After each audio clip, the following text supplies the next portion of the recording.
hari ini saya masuk sebentar aja karena ada visitasi, akreditasi, harus standby, jadi mohon maaf, tapi kita tetap masuk untuk belajar sedikit drainase berwawasan lingkungan. Nanti di akhir ini ada kuis, tapi ya kuis yang harus diselesaikan.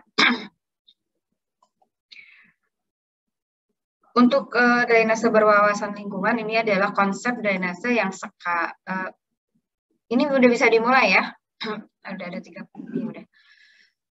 Drainase berwawasan lingkungan itu atau istilah sekarang, istilahnya suka disebut dengan eco-drain, yaitu drainase yang berwawasan lingkungan, di mana ini adalah sistem drainase yang ramah terhadap lingkungan dan berpihak terhadap lingkungan, karena selama ini sistem drainase yang ada hanya berprinsip bagaimana caranya untuk melarikan air secepat mungkin tanpa memperhatikan kondisi lingkungan seperti apa. Nah, ini untuk sekarang, kondisi sekarang, setiap yang engineer atau siapapun yang akan mendesain suatu sistem drainase, maka itu harus berwawasan lingkungan. Baik sistem drainase di gedung, sistem drainase di sungai, sistem drainase di manapun, di sawah, di jalan, dan lain-lain, itu semua diupayakan sekarang ke depan itu harus berwawasan lingkungan. Ini yang disebut dengan tadi saya bilang berwawasan lingkungan itu adalah konsep saat ini, di mana yang sebelumnya drainase itu mengalirkan kelebihan air secepat mungkin. Padahal setelah kita telusuri, ternyata mengalirkan air dengan secepat mungkin itu tetap harus kita perhatikan di bagian hilirnya, karena kalau air mengalir secepatnya, bagian hilir itu akan menerima beban yang lebih tinggi. Jadi kalau mau konsep seperti itu, ya harus di bagian hilirnya harus diperhatikan juga, harus diutamakan juga. Selain itu, karena kelebihan air itu harus dilarikan secepat mungkin, kemungkinan kan alirannya dipercepat. Aliran yang dipercepat itu juga harus memperhatikan kondisi di sekitarnya, apakah di situ akan terjadi kerusakan atau tidak. Jadi intinya, kalau seperti ini melarikan air secepat mungkin di hilir tidak diperhatikan, itu kan tidak untuk saat ini juga sudah tidak diperbolehkan, karena kondisi sekarang itu ternyata drainase itu menyebabkan, sistem drainase di satu titik menyebabkan banjir di titik yang lain. Kalau kita melakukan perbaikan di hulu, hilirnya harus diperhatikan, dan itu ternyata bukan ternyata ya, konsep drainase yang seharusnya itu adalah kita harus memperhatikan dari hulu ke hilir. Tidak boleh memperhatikan hanya di hilir saja, tidak boleh memperhatikan hanya di tengah atau di hulu saja. Karena yang selama ini terjadi, kalau terjadi banjir ya di tempat itu diperhatikan bagaimana caranya supaya di lokasi tersebut tidak banjir.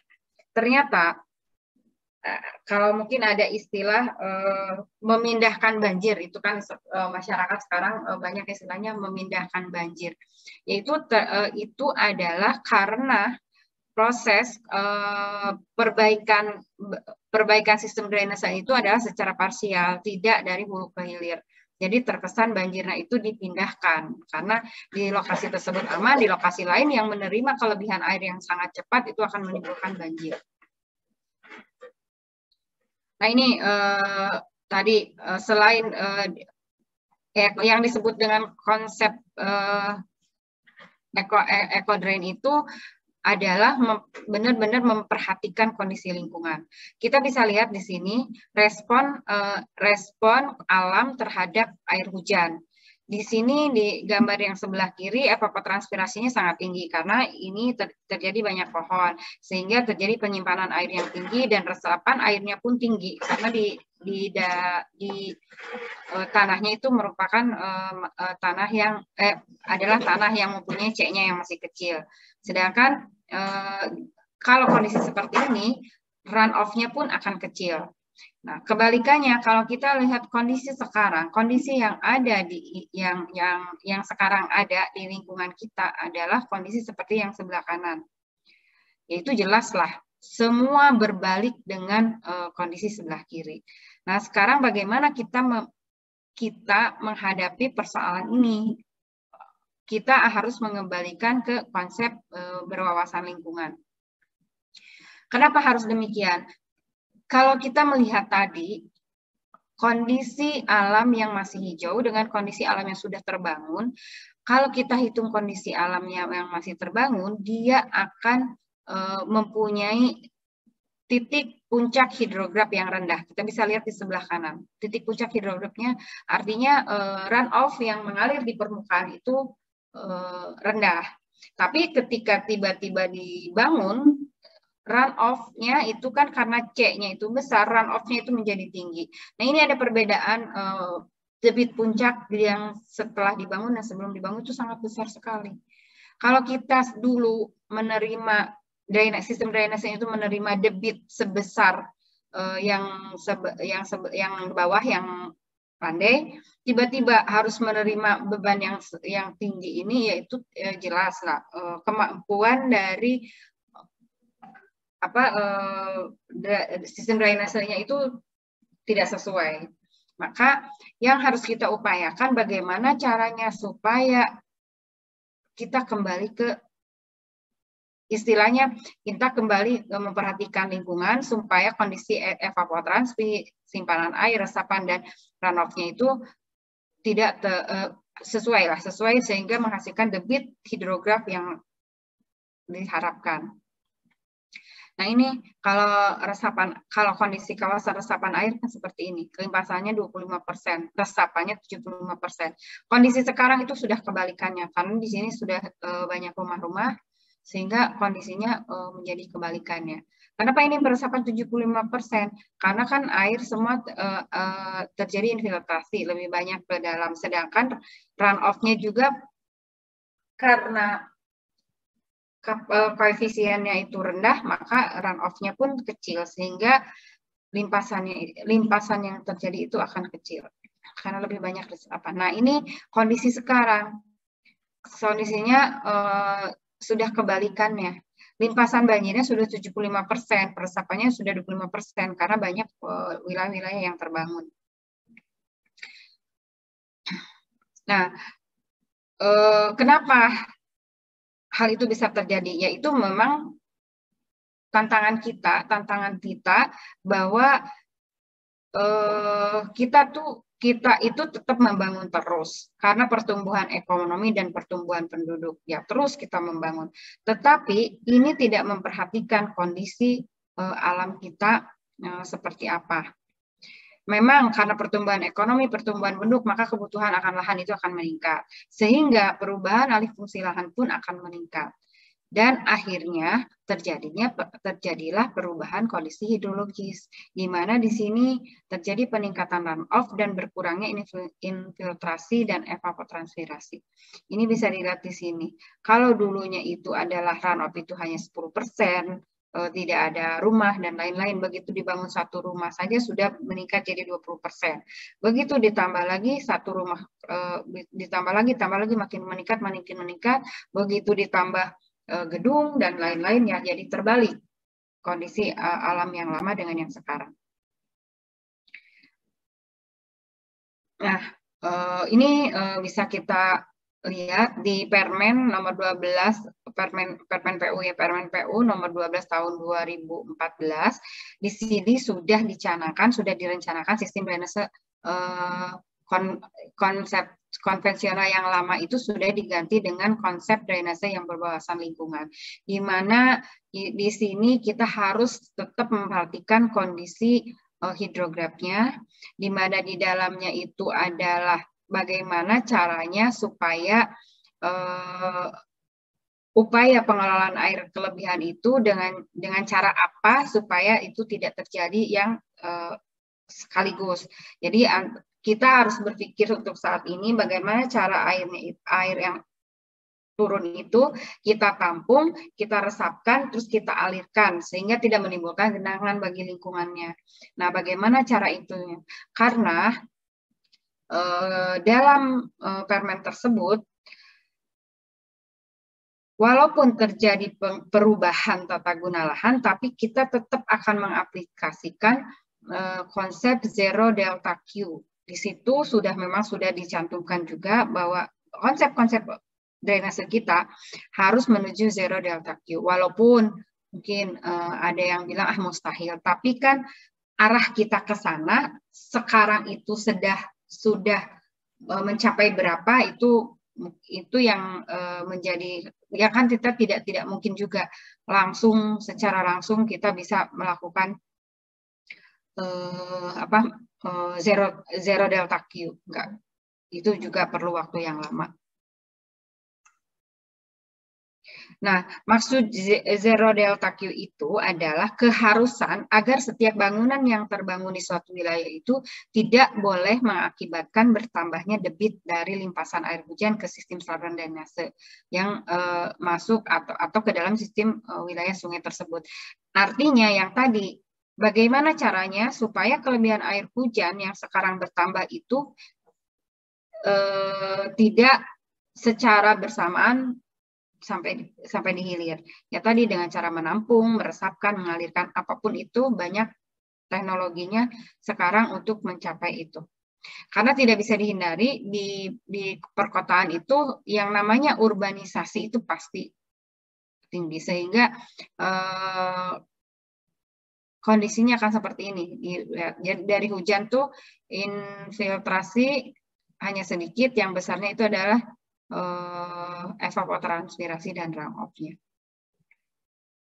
Nah, berdasarkan permen dari permen perencanaan sistem drainase itu bahwa sistem yang paradigma lama itu sudah tidak usah digunakan, sudah waktunya ditinggalkan. Itu yaitu yang upaya mengalirkan air secepat mungkin itu sudah tidak bisa. Nah, ini pengelolaan tadi yang sudah dibahas, ada pengelolaan limpasan permukaan, bagaimana cara kita menyimpan, meresapkan, menyimpan itu bisa di tempat, bisa on-site, bisa off-site. Jadi bisa di dalam, misalnya digunakan kolam retention pond dan lain-lain. Kemudian juga bisa di luar, artinya di luar itu di halaman, di ruang terbuka, atau kita bisa meresapkan. Meresapkan air itu bagaimana caranya? Ya, kita buat dengan cara buat sumur resapan, dengan cara buat parit resapan, kolam resapan, dan lain-lain. Sehingga intinya bagaimana caranya supaya air itu tersimpan sementara dan teresapkan juga.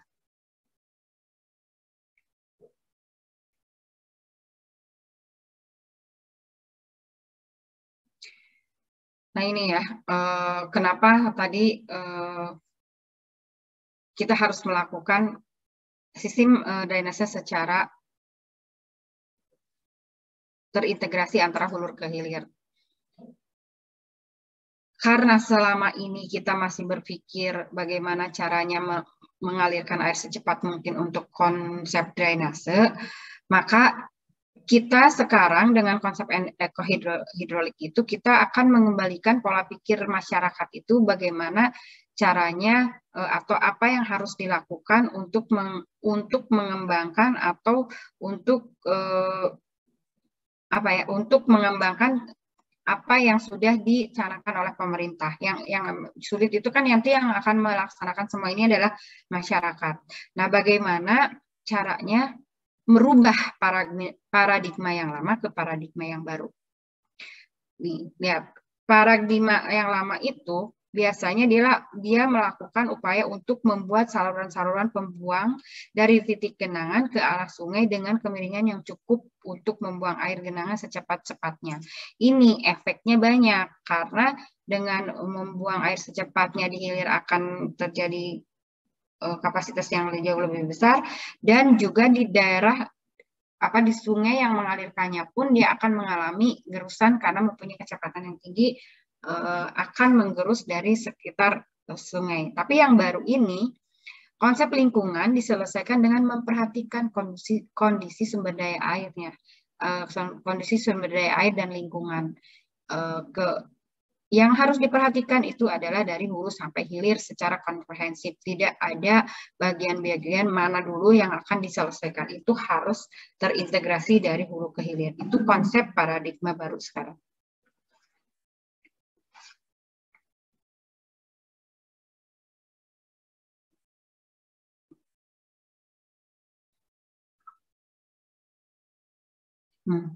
Apa sih itu eco-drain? Tadi mungkin juga sebenarnya sudah kita singgung.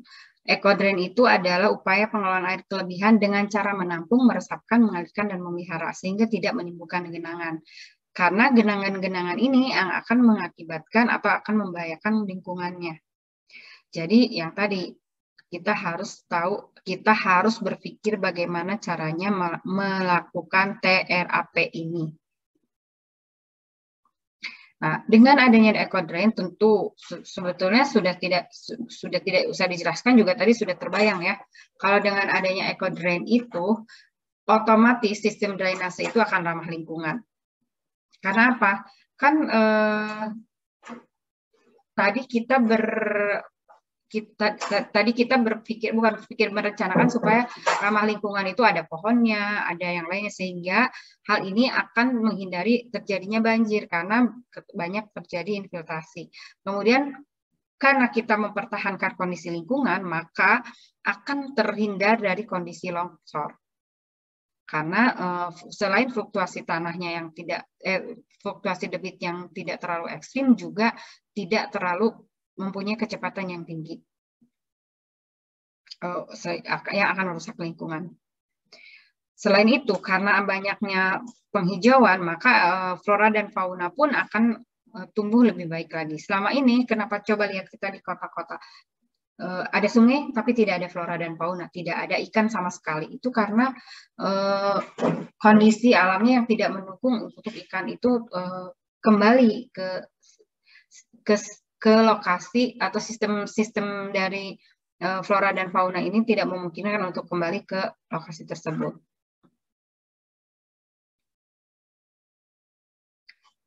Nah, kalau manfaatnya juga sudah disinggung. Pertama adalah mengurangi ketinggian muka air, kemudian ada mengurangi resiko bencana, melindungi sungai dari kondisi erosi, ada suplai air ke dalam tanah, artinya ada penambahan air tanah, kemudian juga menyediakan untuk ekosistem dan meningkatkan jumlah biota air. Selain itu adalah mengurangi waterborne disease. Jadi ini berhubungan dengan kualitas air. Nah, bisa menggunakan lokasi tersebut sebagai tempat wisata, kemudian dia akan mengurangi kerusakan properti juga karena sudah terlindungi dan ramah lingkungan konsepnya, meningkatkan nilai estetika, meningkatkan nilai, ya tentunya kalau sudah estetikanya tinggi, pasti nilai lahan atau bangunan juga di daerah tersebut akan menjadi tinggi. Ini juga akan memberikan pendidikan kepada masyarakat. Kenapa? Sekarang kalau kita melihat sungainya sudah bagus, sungainya sudah bersih, sudah rapi, masyarakat pun akan dengan sendirinya akan nggak enak untuk buang sampah sembarangan di lokasi tersebut. Nah, itu secara tidak langsung juga akan memberikan pendidikan kepada masyarakat. Nah, selain itu, kalau bersih terus, ya jelas lah OP-nya juga akan lebih mudah. Nah, bagaimana prinsip eco-drain? Eco-drain itu adalah mengendalikan laju limpasan, mengurangi dampak urbanisasi terhadap debit banjir dan melindungi, memperbaiki, dan lainnya. Ini intinya adalah lebih memperhatikan pada konsep lingkungan dan masyarakat, sehingga semua itu bisa hidup berdampingan, bisa hidup satu sama lain. Selama ini kita berpikirnya untuk kepentingan manusia saja, padahal ada hal-hal yang harus kita perhatikan dalam konsep sistem drainase ini. Selain itu, karena konsep sistem drainase itu berjalan, maka suatu daerah itu akan mendorong terjadi imbuhan air karena tadi infiltrasinya banyak, sehingga lokasi tersebut bisa menjadi kondisi imbuhan. Nah, bagaimana caranya? Caranya adalah dengan mengelola limpasan sedekat mungkin dengan tempat di mana hujan jatuh. Tadi, kondisi banjir itu tidak boleh dilarikan secepat mungkin, tapi harus dikelola dengan baik. Kemudian di lokasi yang ada banjirnya tersebut. Kemudian mengelola potensi pencemaran, baik yang sekarang atau yang akan datang. Selain itu juga kita harus melindungi sumber daya air tersebut dari pencemaran, karena permasalahan sungai yang sekarang itu adalah pencemaran air, pencemaran yang sangat berat. Ini bisa dilihat ya dari pengelolaan banjir, perbedaan dari sistem dari pengelolaan banjir menjadi pengelolaan banjir menjadi pengelolaan air hujan dan limpasan. Banyak nanti bisa baca sendiri ini perbedaannya apa. Intinya yang baru itu bagaimana caranya pembangunan itu serendah mungkin. Dampak dari pembangunan itu dibuat serendah mungkin, intinya seperti itu ya. Nah, sekarang sudah banyak dilakukan konsep-konsep sistem perkotaan yang terbuka, di mana sistem drainasenya pun sudah bisa memenuhi anjuran. Nah, kemudian banyak lagi pengaturan, misalnya pengaturan untuk tata ruang. Ini pengaturan tata ruang ini bagian dari usaha untuk menekan akibat dari pembangunan.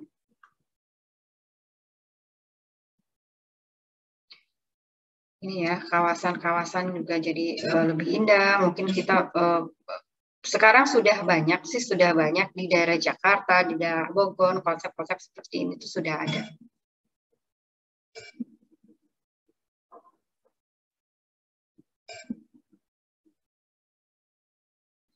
Nah, ini contoh, ya intinya gini, contoh bagaimana kita memanfaatkan drainase perkotaan sebagai membuat RTH sebagai lahan untuk meresapkan air dibuat. Nah, ini sudah ada juga peraturannya untuk perencanaan sumber resapan.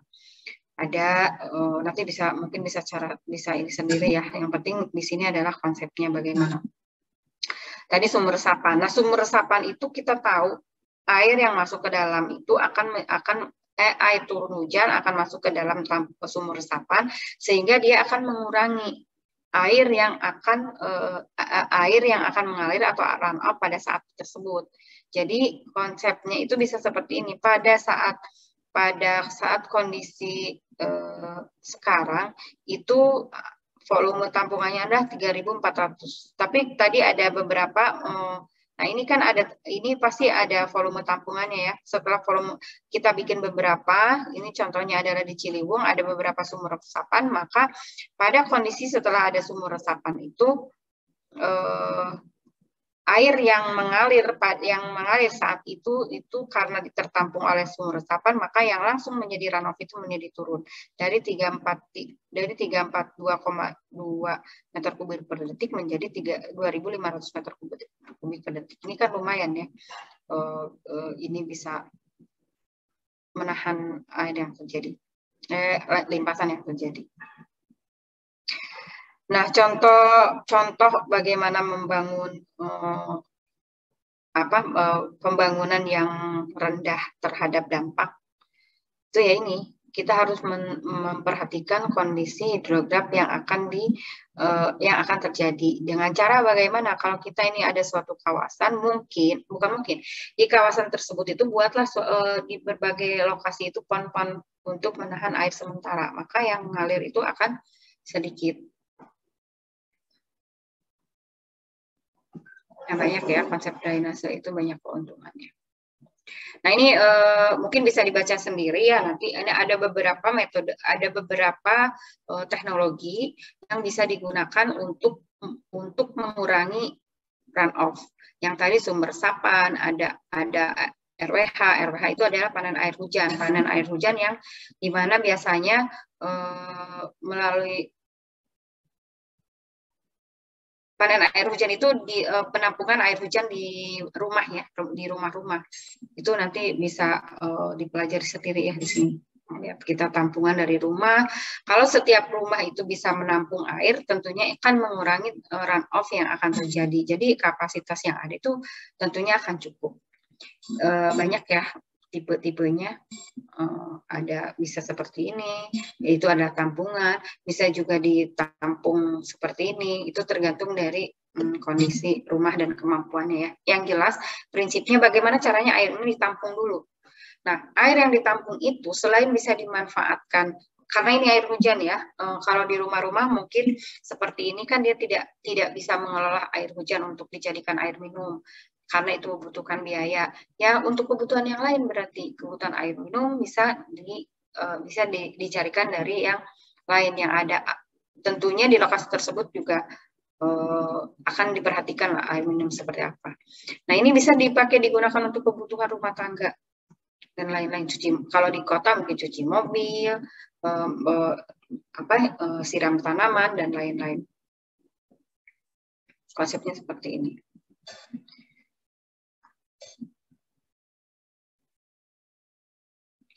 Bisa ada yang di luar, maksudnya ada yang di luar, ada yang di bawah tanah. Nah, ini konsep bak tampungan sumur resapan juga bisa dibuat seperti ini. Saya cepetin ya. Nah, kalau untuk industri ya sama juga konsepnya seperti itu, tapi mungkin lebih besar lagi yang ditampungnya. Nah, ada juga dengan kolam tampungan air hujan. Jadi kalau sistemnya, tampungan air hujan ini adalah dalam satu wilayah, tadi sudah disebutkan dalam satu zona tertentu, buatlah tampungan air. Jadi air itu ditampung dulu di lokasi satu zona, misalnya zona 1, zona 2. Tadi kan ada beberapa zona, misalnya di sini ada zona 3. Ya buat tampungan sementara untuk menahan. Jadi ini tidak perlu diperlebar lagi. Tidak perlu dilakukan pembangunan yang akan lebih merusak lagi. Jadi dibuatlah tampungan sementara. Ini ukurannya akan tetap. Ini kolam tampungan air hujan ya. Sistem irigasi juga ada. Itu biasanya sistem irigasi bisa ada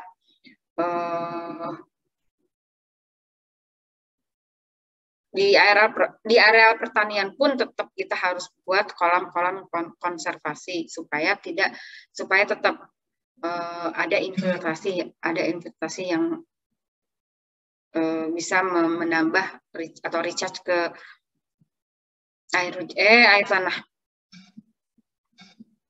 Nah ini dari ada permukaan juga sama, kita bisa melihatkan kondisi tampungan air yang selalu hijau, karena hijau itu adalah konservasi. Ini tampungan di bawah tanah ya. Tadi menampung, sekarang meresapkan. Resapkan itu adalah tadi beberapa kolam yang digunakan untuk meresapkan air. Ada kolam retensi, ada sumur resapan. Itu konsepnya adalah meresapkan. Sebelumnya adalah konsep-konsep menampung. Bisa dilihat contoh-contoh dari kolam retensi atau sumur resapan, konsep-konsepnya bisa kita pelajari sendiri ya. Kita nanti bisa belajar bagaimana cara meresapkan air. Ini sistemnya sama sih ya, ini berbagai. Nah, sumber resapan juga bisa dilakukan di tiap rumah. Tentunya kalau di tiap rumah itu kalau kita meresapkan air tidak harus banyak. Satu rumah satu sumur resapan juga sudah cukup. Apalagi kalau ada tambungan juga, itu sudah cukup sekali. Kalau ini rainwater harvesting itu adalah menampung ya, posisi bukan meresapkan. Nah kemudian juga membuat ini biopori juga hampir sama fungsinya. Itu adalah untuk meresapkan air. Resapan biopori. Kalau lihat di kampus tuh ya, ITB itu kan setiap akan membangun itu ada persyaratannya bahwa kita harus mempertahankan runoff yang ada atau harus debit yang ada. Nah, bagaimana caranya kalau ada pembangunan baru, itu kan tentunya ada lahan yang tertutup dan ada C yang bertambah, sehingga akan menimbulkan debit yang tinggi. Maka ITB itu sekarang juga sudah mempunyai berapa puluh biopori dan beberapa banyak sih sumur resapan dan biopori itu ITB. Mungkin kalau lihat agak ke atas itu banyak, kita bisa lihat. Di tiap gedung pun ada biopori dan sumur resapan. Karena ITB itu termasuk kawasan KBU, kawasan resapan air. Ini juga bisa untuk meresapkan air, kita juga bisa membuat kolam di sekitar sungai. Kalau misalnya ini kan, itu kan rumahnya masih lokasinya masih luas ya. Kalau di kota pun bisa dilakukan. Di kota pun bisa dilakukan. Bagaimana caranya? Biopori, sumur resapan kan bisa juga dilakukan di kota-kota, itu kan masih lebih kecil runoff-nya. Nah, ini juga dengan membuat halaman atau tempat parkir dengan grass block juga dia akan menimbulkan resapan. Lihat, coba antara yang sebelah kiri dengan yang sebelah kanan itu kan sangat berbeda. Kalau di sini air itu kan seluruhnya langsung mengalir, tapi begitu ke kanan itu akan teresapkan. Jadi mengalirnya itu adalah sedikit. Ini contoh grass block-nya.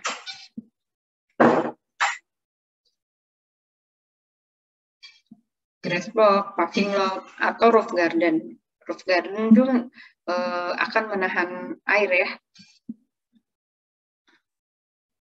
Konsepnya ada roof garden.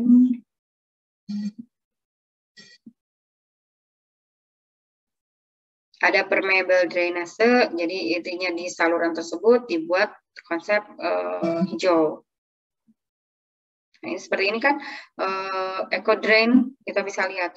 Jadi kalau saluran itu tidak, selama ini coba perhatikan di kota-kota besar, sistem drainase itu tembok aja, kalau nggak beton ya pasangan batu, paling jeleknya, maksudnya paling jeleknya itu pasangan batu, yang lainnya adalah beton. Nah, itu yang sekarang sudah harus dihindari. Jadi kita harus melakukan bioretensi atau di sekitar sungai itu tetap hijau, sehingga konservasi lahan bisa kita lakukan. Bisa dengan green wall, wet basin, kita green wall sepanjang dirinya itu adalah hijau. Ini kan untuk mengurangi penguapan yang cepat juga.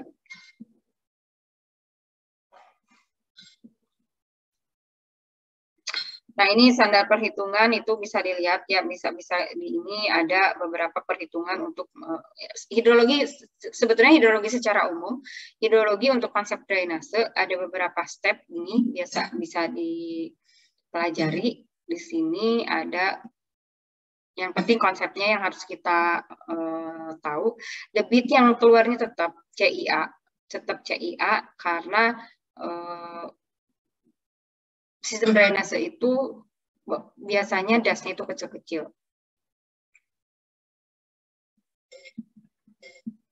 Nah, mungkin ini bisa dipelajari. Di sini ada soal yang harus dikerjakan ya.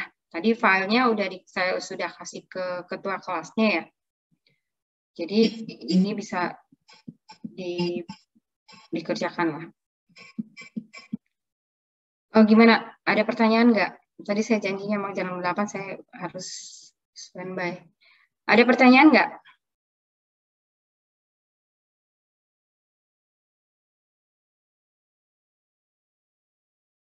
Halo?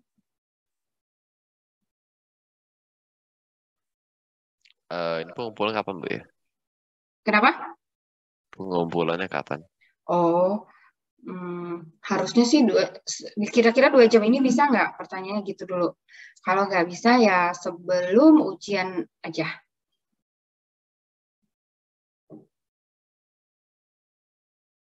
Yang 2 jam ini bisa dipakai buat ini nggak? Sebenarnya ya, ini yang ini aja nih. Ya, Mana sih? Oke. Nah, ini ya sama sih. Ini kan yang sebenarnya hampir mirip-mirip kemarin ya, hitung kapasitas, bank, hitung kecepatan aliran di saluran. Itu bisa ya, kecepatan itu kan Q sebenarnya V kali A. Ininya sudah ada. Tinggal kecepatannya dicari. Hitung kapasitas saluran pada saat full bank capacity. Full bank capacity pernah dengar nggak itu pada saat berapa? Full bank capacity itu adalah kapasitas penuh. Kapasitas penuh artinya pada saat ini penuh berapa sih si Q-nya. Tapi kalau kita belum tahu ukurannya, biasanya Q bank full capacity itu dipakai di Q kala ulang 1,5 sampai 2. Hitung beban drainase dengan menggunakan debit banjir rencana 5 tahun. Apakah full bank kapasitasnya cukup atau tidak? Ini kan sudah ada ukurannya nih. Berarti kalau beban drainase itu apa? Beban drainase itu adalah air yang akan masuk ke dalam saluran. Air yang akan masuk ke dalam saluran itu tergantung catchment areanya, luasnya. Luas saluran itu kita bisa lihat di sini air mengalir kemana. Ini ada kontur. Kontur itu makin ke kanan itu makin apa? Makin rendah. Artinya air akan mengalir kemana? Ke kanan kan. Nah, yang ditanya kan sebentar, yang ditanya itu saya kasih kebebasan aja. Ini ada beberapa saluran, mau menghitung saluran yang di mana terserah. Kan artinya gini, ada saluran di sini yang dicoret, itu A-nya yang mana berarti? Kalau A ini A-nya. Kalau saluran yang ini enggak ada yang harus semua deh. Buat konsep dulu lah drainase, anggap kita ini dibuat konsep drainase di sini. Misalnya ada 2 saluran, tidak harus semua saluran ada kan, karena ini salurannya saluran tampungan untuk satu kawasan, bukan hanya di begitu keluar dari rumah lah. Ngitung beban drainase sama dengan hitung beban jalan ya kemarin. Beban drainase, tapi ini kawasan. Jadi luasannya kalau kemarin jalan, itu luasannya itu adalah luasan jalan plus luasan lahan di sebelah kiri jalan kan itu. Luasan jalan hanya setengah dari jalan dikali panjang yang akan ditentukan. Ini sebenarnya sama, cuma ini luasnya adalah lahan. Kemudian, nah tadi ukuran ini masuk atau tidak dengan yang kita cari di sini. Ini udah tahu hujannya kan sudah ada. Hasilnya ini udah ada ya, nggak usah ngitung hidrologi lagi. Ini sudah ada hujan yang mau dipakai, hujan yang mana. Tadi dimintanya kan 5 tahun ya, 5 tahun itu berarti di sini. Kalau analisis yang sebenarnya kan di sini ada pengecekan terhadap data. Jadi mana yang terpakai. Tapi kalau sekarang saya beri kebebasan mau pakai frekuensi yang mana silahkan. Mau frekuensi log normal ataupun dari siapa pakai, berarti hujannya mau pakai yang mana di sini tinggal pakai.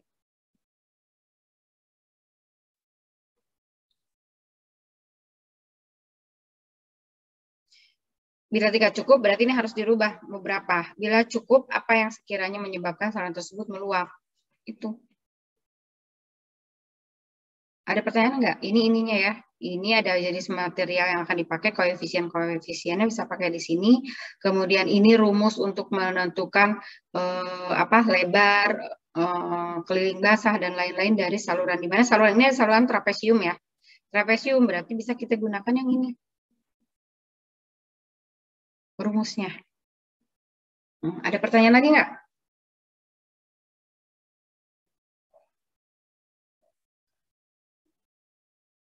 Boleh. Ini ya. Oke. Ya benar. Ini untuk menghitung catchment area ya harus sebelum ujian ya. Kalau setelah ujian nanti ada di ujian kita nggak bisa apa-apa. Ini memang perlu waktu ini ngitung catchment area ini. A ini. kita dikasih kebebasan untuk mengalirkan air kemanapun ya. Yang jelas ini kontur ini kelihatan, air itu pasti ngalir dari kiri ke kanan. Tapi kalau dari atas ke bawahnya itu kita yang atur kemiringannya harus berapa.